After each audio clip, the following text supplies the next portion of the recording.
Matthew Holt doing another THCB Spotlight from the HIMSS floor, and I'm here with Matt Cox. Matt is the Chief Marketing Officer of Lumeris. Did I get that right? That's right, that's right. It's always good when you vaguely have a clue who you're interviewing, but and we can do the Matthew Matt thing, which is good. So Lumeris is a company that's been around a little while now. It started with a whole emphasis on population health. You recently done a deal with Cerner, and about 6 years ago, Mike Long, your CEO, who was way back when Healthy On, at least Healthy On CEO, maybe. Yep, WebMD was in the book, The New Thing, with Michael Lewis and all that stuff, a lot of good stuff. So he came to Health 2.0, I think in 2012, had a fireside chat, and basically said, I'm here to fix the healthcare system because pretty soon I'm going to be old enough to use it. So my first question is, you've been there a couple of years, has he fixed it yet? So yes, he has. It's all done. It's all done. It's all done. So why are you guys still bothering? Why are we here? Everybody can just pack their stuff up and go home, right? It's so no, it's not done, right? I mean, come on, right? Look at where we are with everything going on, right? We got this mass amount of data, and we don't have a model it ties to, right? And so that's what we're trying to do, right? Bring the model. So let's back up a bit. Yeah. Way back when Lumeris started, you had a whole bunch of functionality. You had a data model. You were working with it's the Essence Medical Group in I won't say Missouri, but I may be St. Louis. Yep, that's right. Thank you. And John Doerr's brother, Tom Doerr, was very involved in the whole of the start of that. I'm getting a bit lost in the weeds here, but tell us, fast forward, what are you guys doing today? No, that's a great question, right? At it for 10 years. I think you think about Essence as an incubator, right? They're producing great results. They got a 70% MCR, which means that it's a 26% saving on the Medicare plan. Slow down. What's MCR for the people who are watching at home? Medical cost ratio, also known as a medical loss ratio, right? Which is a payer term. But where we are today is we have launched, we moved away from a technology play, which we were thinking about probably about 3 or 4 years ago. We thought, all right, we're going to sell the platform.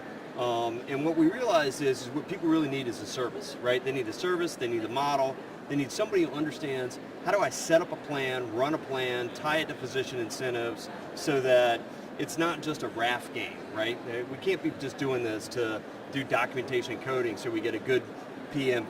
We got to do this so that the doctor cares enough to give a patient a cell phone number and say, hey, if you're feeling sick before you go to the damn hospital, call me.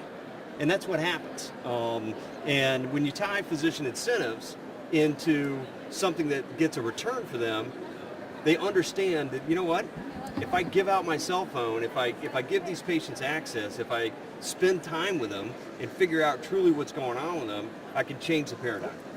All right, so that's what's going on. So let me ask that in sort of more blunt terms. What exactly, so if you're providing a service, not just the tech system, who are you providing the service to, and what exactly the services that I'm getting if I'm a doctor, a medical group, or a hospital signing up? So if you're a doctor, if you're a medical group, if you're a health system, and you come in and you say, I want some services, those services need to be a plan. You come to us and you say, I want to start a Medicare Advantage plan. And the reason we say a Medicare Advantage plan is because it's a known entity that's very transparent, right? They're going to tell you what the payment's going to be if you inventory all of these conditions on these patients and you submit it to them. They'll retroactive that payment. Find me another payer that's going to do that, right? And so the government has really stepped up in setting what I would call not only the foundation, but really the bar for what a collaborative payer ought to be. And we come in and we say, hey, we'll help you do that, right? We'll set up a plan. We'll provide you with some risk-based capital. We did a deal with Mutual of Omaha. I don't know if you saw that. And they'll partner. If you don't have enough capital to stand up a plan, they'll do that. But really our job is to help you stand up your own plan and take full dollar risk. And we tie our fees to that medical cost ratio. So how is it going so far in terms of the acceptance of this by providers? How many providers have stood up plans with Lumeris? Where are you in that evolution? So we've got 12 providers or health systems that we work with. Actually, better put, we probably have 10 with 2 payers that we continue to provide support for, Blue Cross KC and Blue Cross LA. And we've got a pretty good backlog of other health systems that are coming to us saying, we need some help setting up a Medicare plan, or we signed up and tried to do our own Medicare Advantage plan and it's not going well. Can you help us pull it out of a ditch? And that's what we do. Right. So you started as more of a tech play. You've added a lot of services to that. What are the main things that Lumeris brings to bear? You show up, the cavalry come in to pull a plan out the ditch or to start the new plan. What are the main functions that you bring?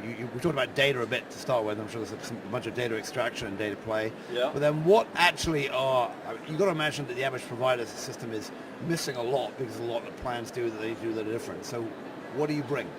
So we come in, we like to start with a volume to value assessment, right? So we'll come in and take a look and somebody says, oh, hey, I want to start a plan. And we're like, really? Are you ready? Let's inventory where you are, right? Do you have the right market? There's no sense in starting a plan if you got a really bad market or you don't know what you're doing or you're not even operationally ready to take it on, right? Because you're talking about taking risk. And we're not talking about upside, risk only. We're talking about downside. And that really scares people. So how ready are they to take risk? We got to figure that out, right? And so then that gets into, hey, here's what we're going to do. What are you going to do? We'd have a whole we do, you do process, right? And because different levels of, people have been making all these investments in pop health systems for years, right? You could have Healthy Planet, you could have Healthy Intent, you might even have Health Catalyst or whatever else out there. But you've made those investments. Okay, can we leverage that? If we aggregate the data and we transform it, can we push it into your environment? I mean, this issue of pushing stuff into the workflow is mission critical. Doctors can't click on one more thing, right? So we get into the whole we do, you do, we figure that out, and then we come up and we say, this is how much it costs and how long it takes. This is 3 to 5 years. Stand up a plan, get it done. And most of our deals are 7. So it's a long-term play. I call it sitting at the big boy table. And then when you end up the we do, you do, how much of that is you bringing people compared to technology, and how many of those are clinical people who wear a Lumeris hat or get a Lumeris paycheck versus provided by the provider?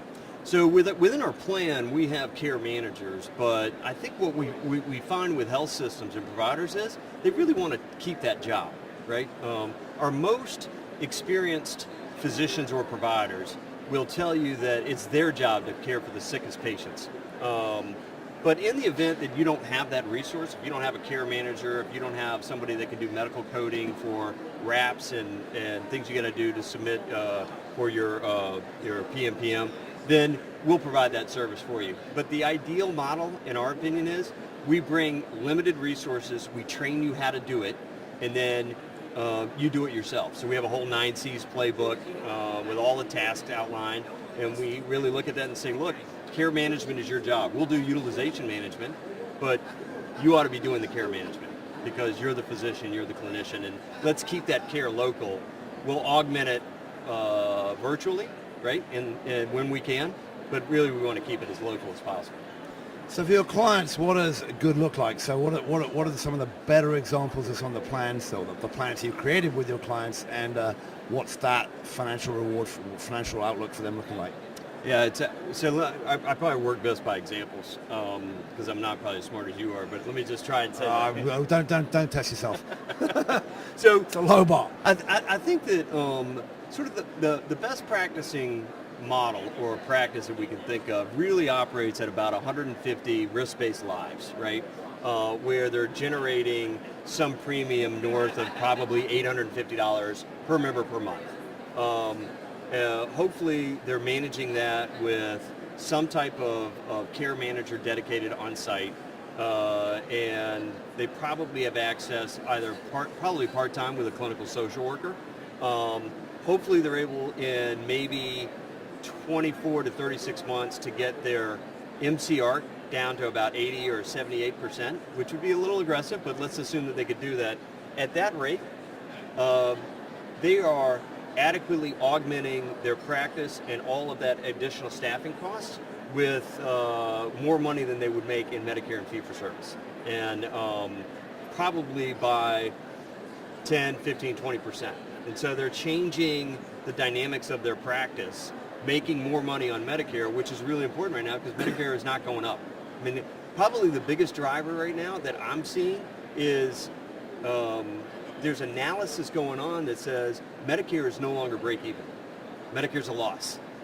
And so your only option is you got to go on risk.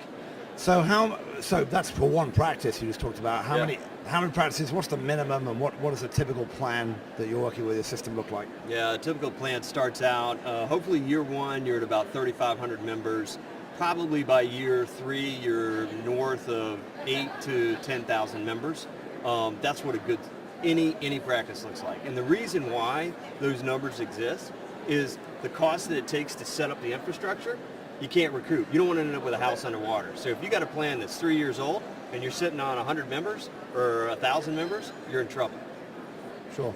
So what's the appetite, do you think, amongst health systems to create that number of plans of that scale or bigger?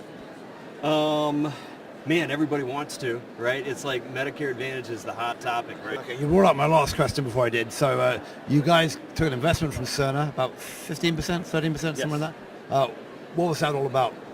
Yeah, so part of my job in marketing is also managing product and strategy. And so when we looked at our roadmap of our platform and we designed what we wanted from a data ingestion, data aggregation, data enrichment, API capable platform, we looked at it and we looked around the industry, and much of what we designed, the tools and the technology and the data, Cerner had.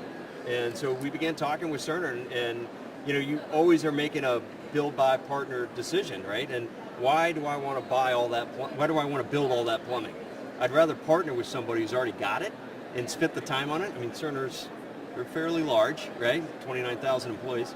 How do we partner? And we say, look, I can bring this to market, and as long as it's agnostic, does it really matter? No, I don't. Our business is about outcomes. We partner on outcomes. Their business is about building that software. They want to partner on outcomes and services. So we're really excited about it, and we think it's a good play. So they made an investment, and you're going to be using more of their tools from now on? That's correct. Yep, we are. Right, well, that helps bring it up. Okay, Matt, it's been a great pleasure speaking with you. We're with Matt Cox. He is the Chief Marketing Officer at Lumeris, which is, as you said, doing I would say going street by street, but at least metro by metro, building Medicare plans across the country for providers. Pretty interesting space as the whole Medicare market changes. Matt, thanks for your time.